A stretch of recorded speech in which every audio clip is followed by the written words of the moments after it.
სოხუმის სახელმწიფო დრამატულმა თეატრმა აფხაზეთის დღესთან დაკავშირებით მუსიკალურ ფესტივალს Into the Open-ს უმასპინძლა. Into the Open ევროპული მუსიკალური ფესტივალია ბერლინში, რომლის მიზანია კლასიკური მუსიკის გაცოცხლება ახალ საინტერესო გარემოში და მულტიმედიური საკონცერტო გამოცდილების შექმნა. 3 დღის განმავლობაში სოხუმის სახელმწიფო დრამატული თეატრის სცენას ცნობილი მევიოლინე მიხაილ ბარენბოიმი და ბარენბოიმ საიდის აკადემია, რეჟისორი და გამომცემელი ანა მიულერი, ამერიკული ცეკვის თეატრის ელვინ ეილის სოლისტი ეშლი გრინი და სხვა ცნობილი ვარსკვლავები იკავებდნენ. კონცერტს აფხაზეთის ავტონომიური რესპუბლიკის მთავრობის თავმჯდომარე რუსლან აბაშიძე, აფხაზეთის ავტონომიური რესპუბლიკის განათლებისა და კულტურის მინისტრი ნანა გაბელია და მთავრობის სხვა წევრები ესწრებოდნენ.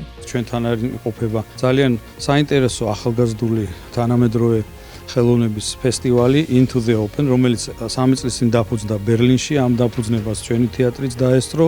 სწორედ წელს იანვარში ჩვენი ამ ფესტივალის ეგიდით ჩვენი სახელოვანი ანსამბლი შავნაბადა გაემგზავრა.